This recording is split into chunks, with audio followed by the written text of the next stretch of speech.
എൻ്റെ വഴിക്കെല്ലാം നീങ്ങുന്നെങ്കിൽ ഇനി ഇവിടുന്ന് സംഭവിക്കുന്നതിനെല്ലാം നിങ്ങളായിരിക്കും ഉത്തരവാദി.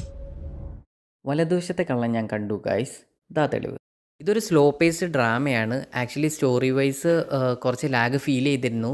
But acting was good. Joju ജോർജിൻ്റെ ആക്ടിങ് ആണെങ്കിലും ലെനയുടെ ആക്ടിങ് ആണെങ്കിലും വളരെ നല്ല നല്ല രീതിക്ക് തന്നെ അഭിനയിച്ചിട്ടുണ്ട്. Biju Menon was extra ordinary acting in this movie. ആളുടെ ആ ഒരു ഗൗരവം, ഒരു പോലീസ് എന്നുള്ളൊരു രീതിക്കുള്ള ഒരു ആറ്റിറ്റ്യൂഡ് വാസ് സോ ഗുഡ്. എനിക്ക് തോന്നുന്നു ഇതിനു മുമ്പും അദ്ദേഹം ആ രീതിക്കുള്ള റോളുകൾ ചെയ്തതുകൊണ്ടാവാം ഇറ്റ് വാസ് ഗുഡ്. ജീത്തു ജോസഫിൻ്റെ കംപ്ലീറ്റ് പാക്കേജ് എന്നുള്ള രീതിക്കൊന്നും ഈ മൂവി പറയാൻ പറ്റില്ല. ബട്ട് റീസെൻ്റ്ലി ഇറങ്ങിയ ക്രൈം ത്രില്ലേഴ്സൊക്കെ വെച്ച് കമ്പയർ ചെയ്യുമ്പോൾ ഇറ്റ് വാസ് ഗുഡ്. ചെറിയൊരു സസ്പെൻസൊക്കെ ആഡ് ചെയ്യാൻ നോക്കിയിട്ടുണ്ട്.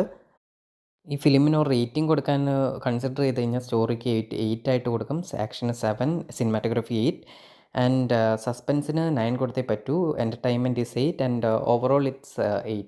വലതുവശത്തെ കള്ളൻ is running successfully in theatre, so do watch in theatres near U.